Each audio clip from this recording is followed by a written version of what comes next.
Okay, if you notice, after I have glued my piping on, and one thing to make sure of, when you're putting it around here, do not stretch it. If you stretch it at all, and I think this is something that happens when you clip the curve, your collar, instead of laying pretty with the piping on the inside, is going to have a tendency to pull in, because by stretching it, you have pulled the piping smaller than the outside of the collar. So I'm just going to snip off that excess, and now I'm ready to sew. And remember, this isn't going to move, so I'm just going to put the piping again in a little groove and sew right on top of that same stitching where I sewed the cording into the piping.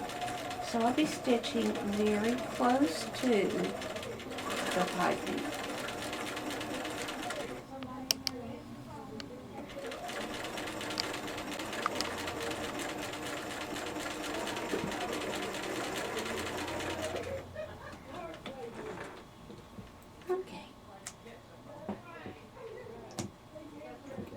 All finished.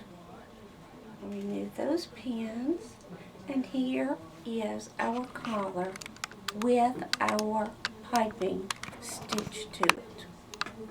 Now I'm ready to sew the collar lining to the collar.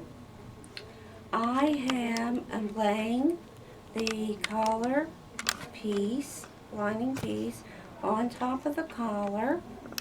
I'm going to turn them over, make sure all the raw edges are together, and pin them in place with just a couple of pins.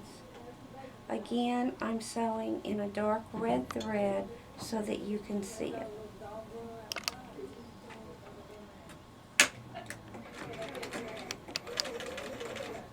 Now, as I begin sewing here, let me tell you one thing. A lot of times when you first start doing piping and you sew one stitching on top of the other, in the end, you might have a stitch that shows from a previous stitching. To avoid this, when you do this last stitching, try and stitch one thread closer to the piping.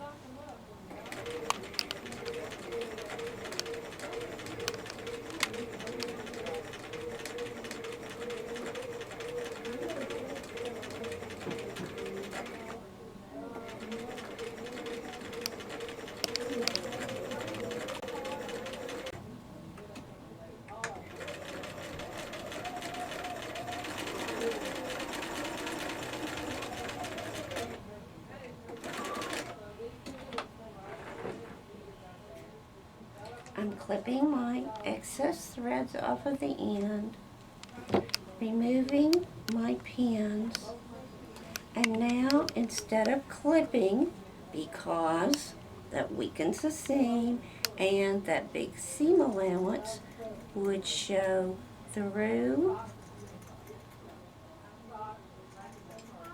this fine material,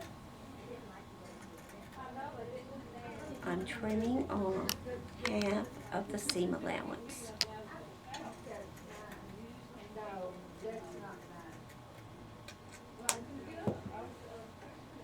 Now, our next step is to turn the collar to the right side. Now, on this side we have 2 layers, on this side we have 1 layer. So that means that this is the top of the collar. So, now the next thing, we'll press this and we'll be ready to make the other side, which you'll know how to do on your own. And there's half of a perfect Peter Pan collar.